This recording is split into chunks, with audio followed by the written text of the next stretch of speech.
아침 신문 귀로 읽으세요. 김용민의 조간 브리핑.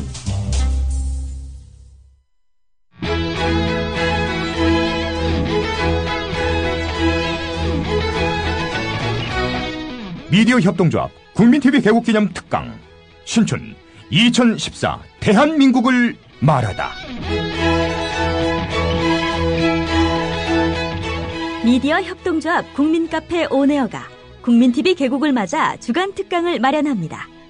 대한민국의 언론, 법조, 경제, 안보, 사회 각 분야의 전문가들이 나서 2014년 대한민국의 현실과 미래를 짚어냅니다. 3월 24일 월요일 서화숙 한국일보 선임기자, 3월 25일 화요일 이정열 전 창원지법 부장판사, 3월 26일 수요일 선대인 경제연구소장, 3월 27일 목요일 김종대 디펜스 21 플러스 편집장, 3월 28일 금요일 홍세화 말과 활 발행인이 시대의 화두를 제시합니다. 3월 24일부터 28일까지 서울 마포구 월드컵로 37 국민카페 온에어의 조합원과 애청자 여러분의 많은 참관을 기대합니다.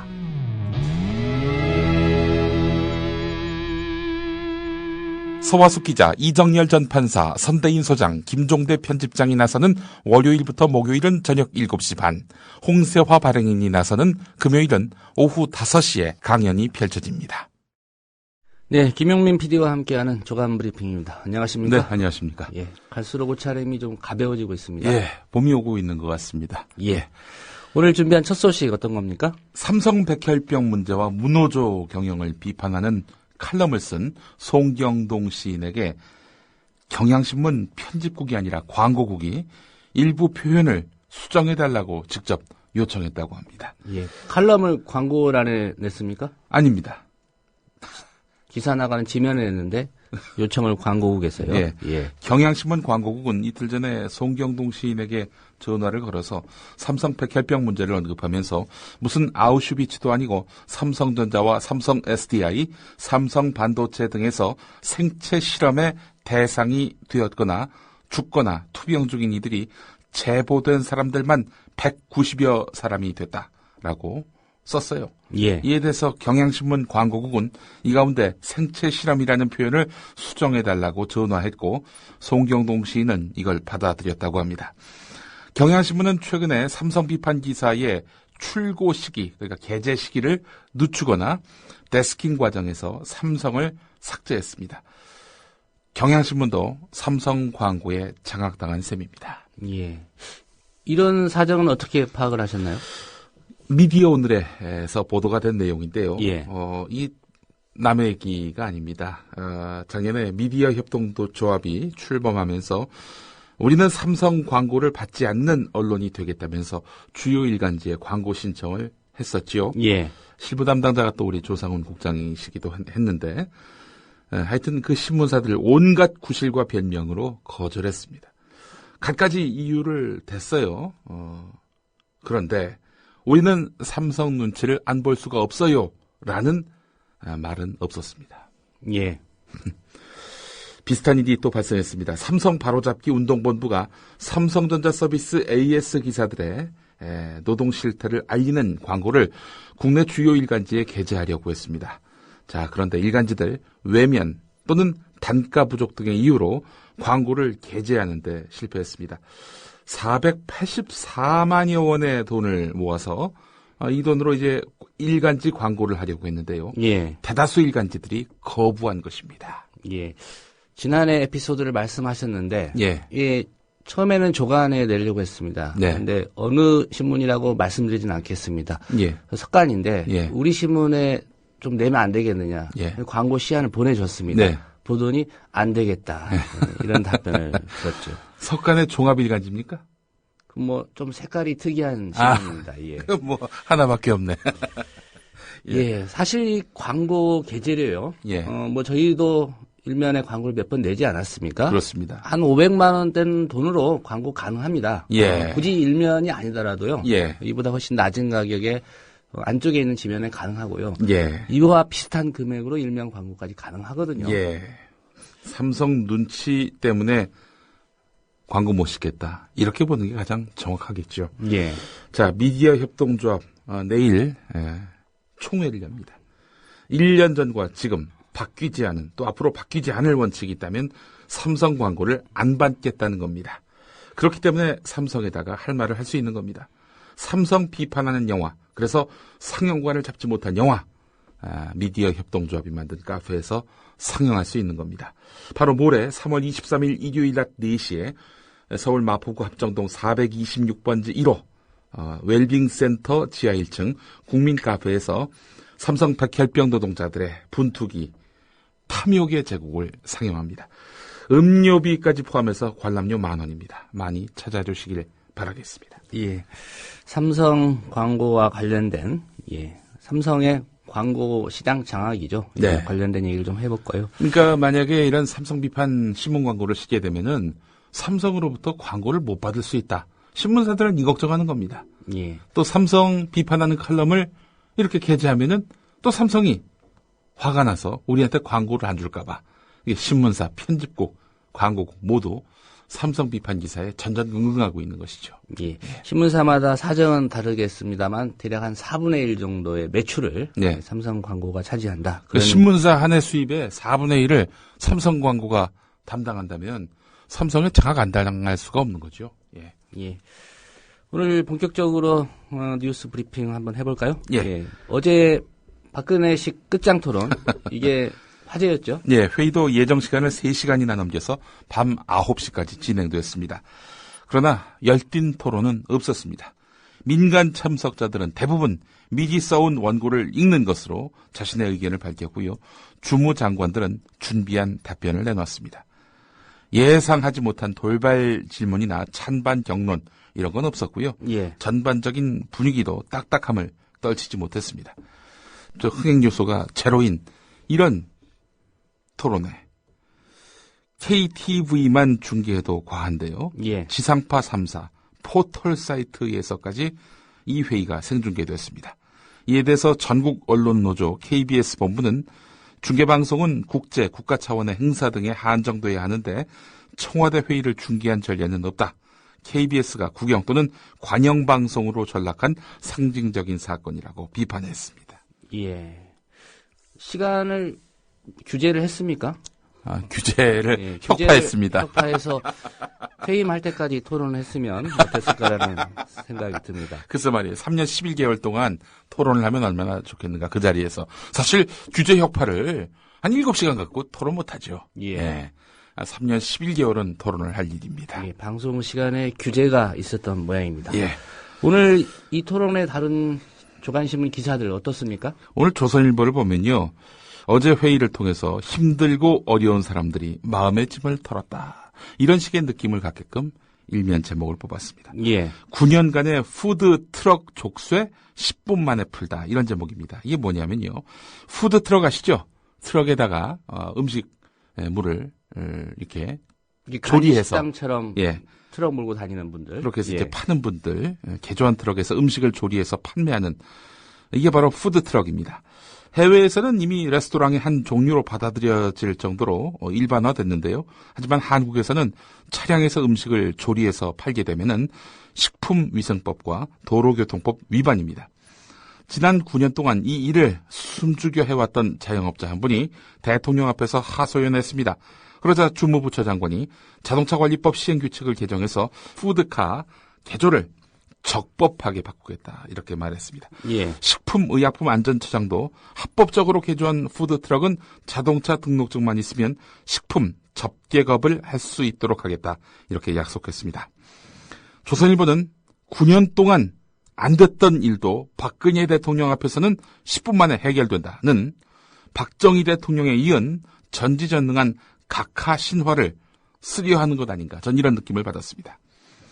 저 역시 푸드트럭에서 영업하는 분들 그분들의 대다수가 양심적으로 이렇게 음식을 팔 거라고 생각합니다. 자, 이럴 거면은 불량식품을 4대 악법 가운데 하나로 규정해서 그동안 자영업자를 힘들게 했던 박근혜 대통령의 태도는 무엇이었는지 해명이 필요합니다. 예. 듣고 보니 그렇네요. 네. 예. 경제신문들의 논조도 좀 궁금한데 이게 또 기업들 사실상에 좀 대변하는 그런 논조 아닙니까? 예, 그렇습니다. 전경련이 만든 신문이 바로 한국경제신문입니다. 한국경제신문 사설의 일부분을 인용하겠습니다. 당장 중앙부처가 아니라 지방자치단체야말로 암덩어리 규제의 온상이다. 싸구려 민주주의가 낳은 소산이다. 규제는 대부분 조례나 규칙 등에 의해 만들어졌다. 준법이 투쟁의 도구가 되는 나라가 돼버린 이유다. 규제를 싸구려 민주주의라고 폄하합니다. 매일경제신문 사설은 어떤가요? 대통령이 이만한 각오와 의지, 규제 개혁을 흔들림 없이 추진한다면 분명 주목할 만한 성과가 있을 것이다. 그야말로 용비어천가를 썼습니다. 동아일보도 보겠습니다. 보통 사람들의 눈높이에서 장관들을 향해 의식개혁을 역설하는 박 대통령의 모습에 모처럼 속이 다 후련했다는 국민이 적지 않았다. 동아일보는 또 한 돼지갈비 음식점 대표가 하루아침에 규제개혁이 이루어질 수는 없겠지만 오늘 회의에서 희망을 보았어요 라고 한 말을 따로 뽑아서 기사화했습니다. 이면에요. 유신 때도 동아일보 이 정도는 아니었습니다. 이번엔 중앙일보입니다. 사설 내용입니다. TV 생중계로 회의를 지켜본 국민이라면 이 나라가 왜 규제 왕국으로 불리는지, 박근혜 대통령이 왜 규제를 암덩어리 처부숴야 할 원수로 부르는지 잘 알게 됐을 것이다. 이렇게 어제 회의를 격찬했습니다. 예. 연일 나오는 질문입니다. 예. 이 규제라는 거 과연 나쁜 거냐? 네. 정말 암덩어리 같은 거냐? 네. 처부숴야 될 원수냐? 예. 예, 어떻게 봐야 됩니까? 경향신문 이면 기사를 인용해 보겠습니다. 지난달 17일에 경주 마우나 오션 리조트 체육관 붕괴 사고 다 기억하시죠? 예. 지붕 기울기가 18.5도 미만인 건축물을 지으려면 쌓인 눈에 버틸 수 있는 하중이 제곱미터당 75kg 이상 돼야 합니다. 이 사고가 나기 이전에는 50kg이었습니다. 규제가 더 강화된 거죠. 예. 규제가 또 새로 생긴 거고요. 건물을 더 튼튼하게 지으려면 자재를 더 많이 써야 하고 공사기간도 늘어납니다. 정부와 공무원들의 권한은 강화된 것입니다. 이 바람에 건물을 지으려는 기업과 개인은 추가 비용이 들게 됐습니다. 만약에 마우나 오션 리조트 체육관 붕괴 사고가 없었다면은 이 체육관 소유주가 청와대 회의 가가지고 이 하중을 50kg 견디도록 하는 이런 규제 너무 심해요. 잘못된 거예요. 손님이 줄어요. 우리 비용이 많이 들어가요. 예. 이런 주장하면서요. 그러면 대통령이 왜 그런 식으로 합니까? 눈이 얼마 나온다고. 경주는 또 남부지방에 있잖아요. 남부지방에 얼마나 눈이 온다고. 만약 이런 말을 해가지고 이 하중을 견디는 이 무게를 크게 줄인다. 이렇게 되면 어떻게 되겠어요? 결국 바로 국민 안전 문제로 직결될 수밖에 없는 겁니다. 예. 이런 규제가 필요한 거예요. 다시 이야기해서 규제는 웬만하면 어떤 필요와 목적 속에서 만들어진 것이죠. 자, 그렇다면은 낡은 규제 혁파해야 되겠죠. 그렇다면은 그 규제를 개선하는 첫 수순은 이게 어떤 필요와 어떤 목적 속에서 생긴 규제인가를 따져봐야 되는 거 아닙니까? 예. 그런데 그런 필요와 목적에 대한 연구는 없고 그냥 규제 죽여라, 암덩어리다, 원수다 이런 식으로 매도하고 있는 이런 형국. 이게 정말 국민을 더 불안하게 만드는 거 아닌가요? 예. 어제 회의에 이 김용민 PD 같은 얘기 하실 분들은 초청이 안 됐습니까? 예. 경향신문 이면 기사를 보니까요. 이날 회의에는 규제 완화나 폐지를 통해서 이익을 보는 사람들만 초청돼서 발언했을 뿐 일반 시민들이나 규제 개혁에 비판적인 시민단체는 찾아볼 수 없었다. 이런 내용이 있었습니다. 예. 초청 대상에 규제를 뒀군요. 그렇습니다. 한편 규제 개혁을 강조하는 과정에서 박근혜 대통령이 공무원들의 각성과 반성을 촉구하면서 공공의 적으로 이 공무원들을 내몬 것, 이것도 문제입니다. 전남도청에서 근무하는 한 공무원은 규제를 통해서 공무원들이 이익을 취하는 것처럼 몰아가는 것에 모욕감을 느꼈다. 이렇게 말했다고 합니다. 예. 규제 개혁, 좀 더 얘기를 이어가야 될 것 같은데, 예. 이 규제 개혁 옥석 가리기에서 출발해야 한다. 예. 규제의 양보다는 이 질의 문제다. 이런 지적 많지 않습니까? 네. 오늘 한겨레 사설이 좀 주목됩니다. 네. 인용해 보겠습니다. 없애야 할 규제와 두어야 할 규제를 잘 가르는 작업이 무엇보다도 중요하다. 그래야 경제 주체들이 납득하고 제대로 추진될 것이다. 규제개혁이. 규제개혁 성패가 여기에 달려 있는 것이다. 박근혜 대통령도 규제 합리화를 할 필요가 있다. 이런 취지의 이야기를 했다. 대통령의 이 말이 빈말이 아니기를 바란다. 네, 사설 내용은 여기까지입니다. 예. 제가 한겨레 논설위원이라면 마지막 문장, 대통령의 이 말이 빈말이 아니기를 바란다. 이 부분을 이렇게 바꾸겠습니다. 대통령의 이 말이 누가 써준 말을 읽어준 것에 그치지 않기를 바란다. 라고 말이죠. 예. 어제 있었던 규제 개혁과 관련된 토론회 소식 짚어봤고요. 예. 이번에는 국정원의 간첩 증거 조작 사건 속보 좀 살펴봐야 될 것 같습니다. 오늘 국민일보 기사가 단연 눈에 띕니다. 일면 톱이고요. 6단 예. 통으로 보도를 했습니다. 국가정보원이 조선족 협력자 김모 씨에게 가짜 중국 공문서에 들어갈 내용까지 써주면서 문서 제작을 지시했던 것으로 조사됐다는 겁니다. 쉽게 이야기해서 조선족 협력자 김모 씨에게 국정원이 속은 게 아니라 조선족 협력자 김모 씨가 쓸 이 글의 내용까지 국정원이 지정해서 알려줬다는 겁니다. 예. 그러니까 이 위조의 주체는 국정원이란 얘기입니다. 오늘 국민일보 보도 내용입니다. 자, 기사 내용을 좀 구체적으로 보겠습니다. 공안당국의 말을 종합해보면은 김 사장으로 불리는 국정원 대공수사국 조정관, 이 사람이 조선족 협력자 김 씨가 위조 문서를 만들기 위해 중국으로 가기 직전인 지난해 12월에 국내에서 수차례 접촉을 했는데 유호성 씨 변호인이 법정에 낸 출입국 관리소 명의의 정황 설명서를 반박할 자료를 어떻게 확보할지를 사전 모의하는 자리였는데 김 사장으로 불리는 국정원 김모 조정관은 이 문서에 들어가야 할 핵심 문구까지 작성해 와서 이 김모 씨에게 전달했다는 겁니다. 조선족 협력자 김모 씨에게 말이죠. 예. 유호성 씨 측 문서는 허가 없이 발급됐으며 국정원이 입수한 출입경 기록이 맞다는 이런 골자의 그런 내용을 조선족 협력자 김모 씨에게 주면서 이대로 문서를 만들어 와 했다는 거죠. 국정원이요. 국정원이요. 국정원이 위조 문서의 초안을 작성해 준 겁니다. 국정원이 간첩 피의자로 그동안 지목되어 온 유호성 씨 재판에 제출된 증거 위조 과정에 단순하게 개입한 차원을 넘어서 증거 조작을 처음부터 기획했을 가능성이 커졌다. 국민일보는 이렇게 분석을 했습니다. 자, 김진태 새누리당 의원이 말이죠. 춘천을 기반으로 하는 김진태 의원이 수일 전에 라디오에 나와서 이런 말을 했습니다. 국정원도 속은 것이다. 이 조선족 협력자 김모 씨에게 말이죠. 예. 예. 김진태 의원, 당신도 속은 것이다. 네, 이런 말을 해주고 싶고요. 국민도 속았습니다. 예. 예. 왜 이 조선족 협력자 김모 씨가 네. 모텔 벽에 네. 국조원이라고 썼는지 이제 이해가 되는 것 같습니다. 국가조작원. 예, 예. 예. 국조원이 그 약자지요. 예. 예.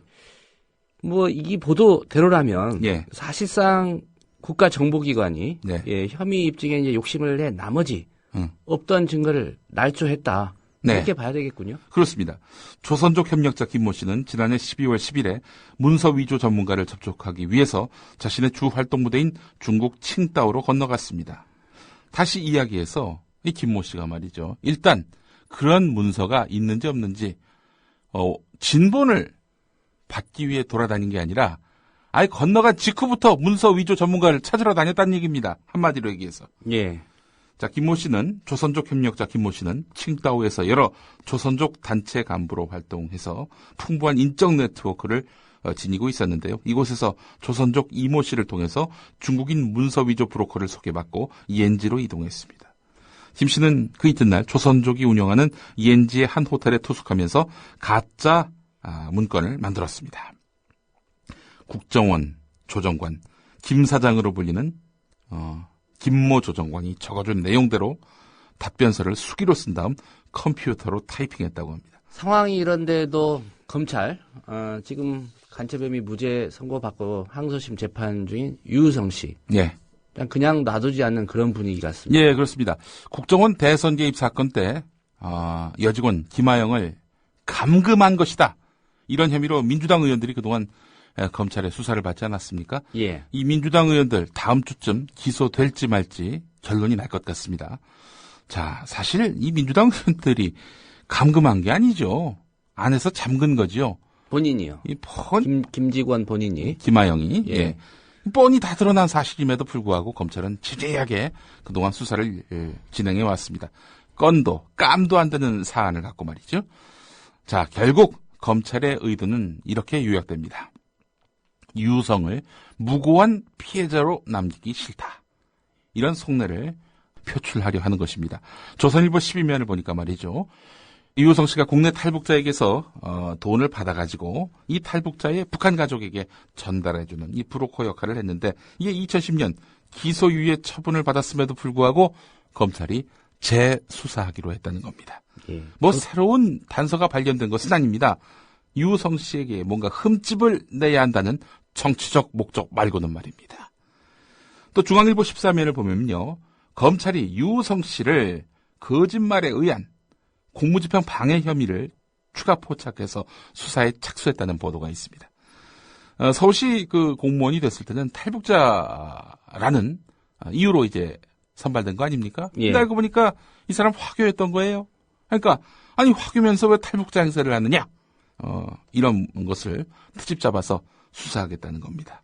하여간 꼼꼼하고 끈질깁니다. 예.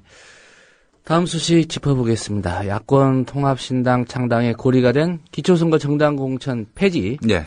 이게 다시 새정치민주연합 쪽에서 좀 논란이 되고 있다고요? 예, 이대로 가면 전멸이다. 현장의 비명이 갈수록 커지고 있기 때문입니다. 내부적으로 무공천 재검토까지 그런 요구들이 잇따르고 있는데요. 예. 정동영 상임고문은 이런 말을 했습니다.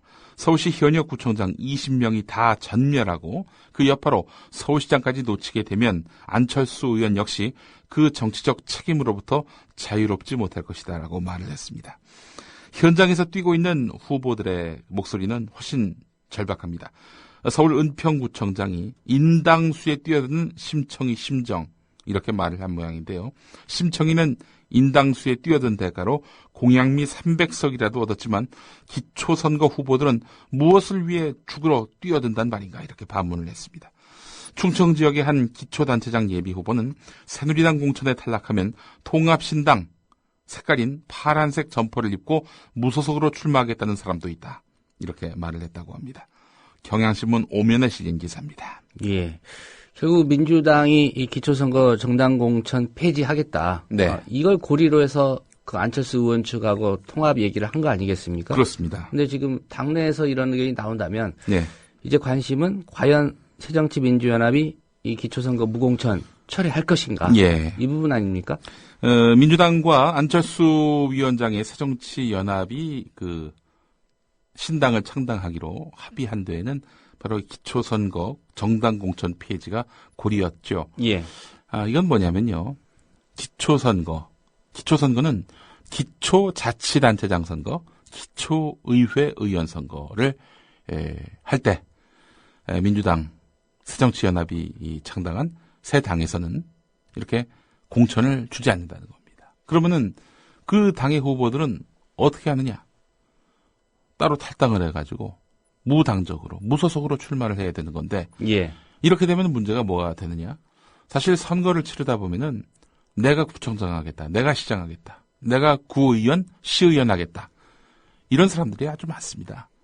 이런 사람들 같은 경우 공천이라는 과정을 통해서 단일화를 한단 말이죠. 단일화에 불응해서 따로 출마하겠다는 사람들은 무소속으로 나가야 되는 것이고 그런 사람들의 당선 확률은 크게 떨어질 수밖에 없는 겁니다. 또 지지층이 결집할 때는 한 후보에게 몰아주는 우리 선거의 특성상 무소속 후보가 당선될 확률은 대단히 낮은 거죠. 예. 그런데 만약에 창당되는 새정치민주연합에서 후보 공천을 하지 않는다면은 기존의 기초선거 공천제도가 있다면 공천될 사람뿐만 아니라 출마를 하고 싶은데 공천 때문에 못했던 사람들까지 다 나와가지고 이렇게 선거전에 뛰어들게 되면은 기초선거 정당 공천을 하는 새누리당에 비해서 4-5분열이 될 수밖에 없다는 것이고 그렇다면 결국 100점100패로 이어질 수밖에 없다는 것이 바로 새정치민주연합에 속한 그런 정치인들의 고민입니다. 지금 시내에 이렇게 다니시다 보면 예. 예비 후보로 이제 등록한 분들 예. 빨간색 한 분들은 1번 예. 작게 예비 후보 돼 있습니다. 네. 근데 말씀하신 대로 뭐 새정치민주연합이나 네. 기존의 민주당 소속들은 네. 이런 거 못한다는 거 아닙니까? 예. 이재명 성남시장, 이분이 대표적인 기초단체장이라겠죠. 새정치민주연합에. 이분 역시 무소속으로 나와야 되는 건데, 당선을 자신하기는 쉽지 않아 보입니다. 예. 그럼 새정치민주연합이 이 무공천 방침 예. 처리할 가능성. 일단 뭐, 지도부 이야기로는, 전혀 논의할 생각이 없다. 뭐, 이런 식의 그 반응을 보이고 있습니다. 예. 사실 물러설 명분이 없죠. 이걸 고리로 해서 신당 창당을 합의한 거 아닙니까? 자, 하지만 김한길 대표와 안철수 위원장이 직접 나설 명분이 없다면 우회로를 만들어 줘야 한다는 의견도 나옵니다. 당내에 여러 군데에서 기초공천 폐지 하면 좋은데 새누리당이 저렇게 기초공천 폐지 약속을 뒤집고 있는 그런 상황이라면 우리도 이번에는 기초공천 해야 된다. 이런 목소리를 여기저기서 내놓음으로써 결국 당 지도부가 어쩔 수 없이 따라갈 수밖에 없도록 해야 한다. 이런 목소리가 나오고 있다는 겁니다. 예. 자, 이와 관련해서 당 외부 인사로 구성된 신당의 새정치 내용을 구체화할 새정치비전위원회의 역할이 주목되고 있는데요. 비전위원회의 간사인 최태욱 한림대 교수가 한 말이 있습니다. 기초선거 무공천은 정당 정치에 부합하지 않고 현실적으로도 문제가 많다. 사견을 전제로 한 이야기이긴 한데요. 결국 기초선거 정당 공천 폐지 이거 재검토할 수 있음을 시사했습니다. 오늘 한국일보 8면에 관련 기사가 있습니다. 예. 결국은 현재의 그 통합 신당 예. 뭐 지도부를 구성할 사람들 예. 이분들이 어떤 판단을 하느냐 예. 거기에 좀 여지가 있다 이렇게 예. 봐야 될 것 같군요. 예. 네, 홍문종 새누리당 사무총장이죠. 예. 다른 직함으로는 아프리카 예술박물관 전 이사장. 예. 이게 일단락 된 줄 알았는데 관련 소식이 있습니다. 예, 제가 얼마 전에 그 강원도 철원에서 있었던 3.1절 산행대회를 마치고 집으로 가는 길 보니까 광릉수목원 있지 않습니까? 예. 그 근처에 있더군요, 이게. 아프리카 예술박물관이요. 자, 노예 착취 피해 노동자가 또 있다는 한겨레 구면 기사입니다. 부르키나파소. 여기에 전통춤 줄라동을 치는 마리아 씨. 이분이 그 이진 시위를 했는데 춤을 췄다고 합니다. 그 춤에 얼마나 큰 한이 서려 있을까요? 예. 마리아 씨가 다친 곳은 지난 2월 노예 노동이 문제가 되었던 경기도 포천의 아프리카 예술박물관입니다. 홍문종 새누리당 사무총장이 이사장인 이 박물관에서 혹독한 노동과 함께 임금 체불을 당했던 겁니다. 이 마리아 씨뿐만이 아닙니다. 노동자 8명, 또 짐바브웨 출신 4명. 이 사람들이 노예 노동 논란이 일면서 밀린 급여를 모두 받지 못했습니다. 하지만 2012년 4월부터 마리아와 또 제나라는 분은요, 지난해 박물관을 도망치듯 떠났습니다. 이러다 보니 보상을 제대로 받지 못했습니다. 몸은 예. 몸대로 다 망가졌는데 말이죠. 2012년 춤을 추다가 두 다리를 모두 다쳐버렸죠. 박물관에서는 그럼에도 불구하고 춤을 추라고 강요했지만 의사는 춤을 춰서는 안 된다고 했어요. 눈치가 보여서 더는 박물관에 머물 수 없었습니다. 라는 이야기입니다. 자, 이분들의 그 권익을 대변하는 이주 노조는 지난 11일에 마리아와 제나에게 각각 925만 원, 713만 원의 체불 임금과 위로금 200만 원을 지급하라고 아프리카 예술박물관에 공문을 보냈는데요. 예. 공식 답변은 없었지만 박물관장은 언론 기자와의 인터뷰에서 긍정적으로 검토해보겠다 이렇게 말을 했다고 합니다. 예. 여기 이사장도 바뀌고 박물관장도 예술관이죠. 아프리카 예술박물관 관장도 바뀌었는데. 근데 뭐 전임 관장이나 지금 관장이나 다 홍문종의 최측근입니다. 예. 박근혜 대통령이 다음에 인사를 한다면 제가 예. 개인적으로 좀 추천을 하고 싶습니다. 예. 홍문종 사무총장. 예. 예, 부르키나파소나 짐바브웨를 관할하는 예. 대사로 예. 보내는 게 어떨까 싶습니다. 네, 조간 브리핑 오늘은 여기까지 듣겠습니다. 김용민 PD였습니다. 감사합니다. 2014년 4월 1일 거짓말같이 진짜 TV 뉴스가 시작된다. 뉴스 K. 진실을 흐리는 편파 논평, 담합과 관행을 부르는 출입기자 제도, 관료적 조직, 계층과 서열이란 기존 뉴스 제작 시스템 혁파. 뉴스의 새로운 역사를 쓸 뉴스 K. 2014년 4월 1일 국민TV 개국과 함께 찾아옵니다. 매일 밤 9시 진짜 뉴스를 기대해주세요.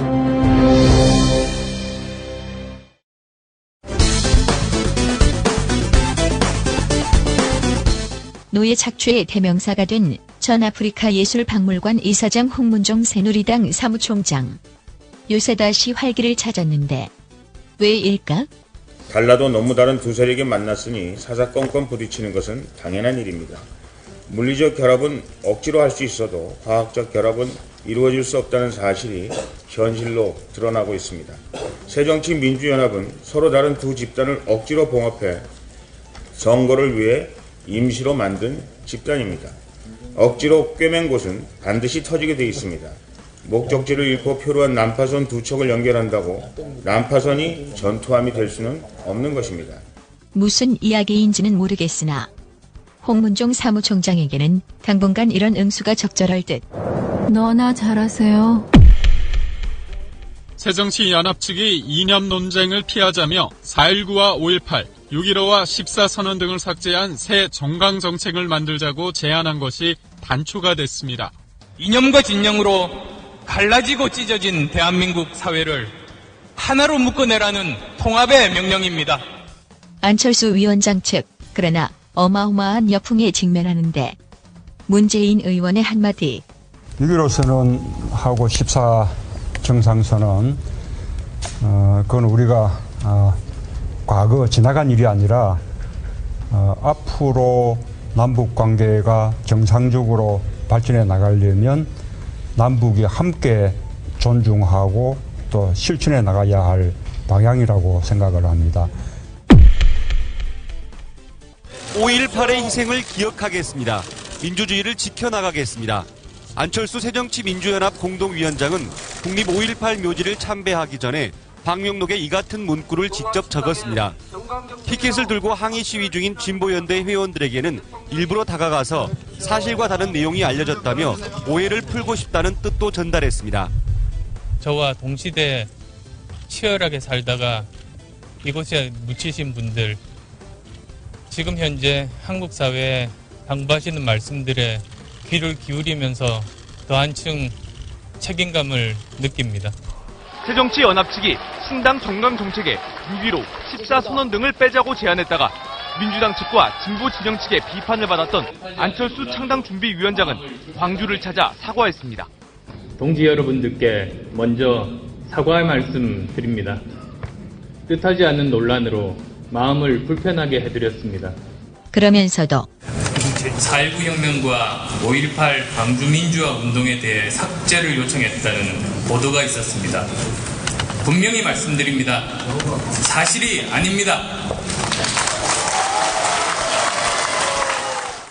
사실 안철수 위원장 정치 참여 선언을 하기 전에도 그랬는데 2012년 5월 17일 광주를 찾아와서 했던 말. 5.18은 우리 역사에서 우리 대한민국의 정통성을 이렇게 규정짓는 아주 중요한 의미 있는 그런 일이라고 생각합니다. 그것에 대해서 저는 훼손하려는 그런 시도들, 그런 것들은 용납되면 안 된다는 생각을 가지고 있습니다. 안철수 위원장, 그러다가 또 똥볼을 차는데. 그런데 돌이켜 생각해보니 안 위원장 측은 교학사 교과서 파동 때도 이 소모적 논쟁이라면서 양비론을 들고 나왔고, 기초연금 시행과 관련해서도 역시 소모적 논쟁을 피하자면서 새누리당과 정부의 수정안을 받아들일 가능성을 내비치기도 했습니다. 민주당 입장에서 보면 결코 수용할 수 없는 일들을 안 위원장 측은 버젓이 인정해버린 겁니다. 앞으로도 제2, 제3의 인식의 부재와 철학의 부재로 인한 내부 갈등이 생길 수 있다는 뜻입니다. 무엇이 안철수 위원장으로 하여금 그릇된 역사인식을 갖고 있다는 논란에 휘말리게 했을까? 정청래 민주당 의원의 말을 들어보겠습니다. 자, 자기 머릿속이 정리가 확 돼 있고 뚜렷하다면 말이 흐리지 않습니다. 애매모호하지 않습니다. 자신의 생각이 있는 대로 말을 뚜렷하게 하게 돼 있습니다. 저는 역사인식의 부재, 철학의 빈곤이 빚은 재앙이었다. 이렇게 저는 보고 있습니다.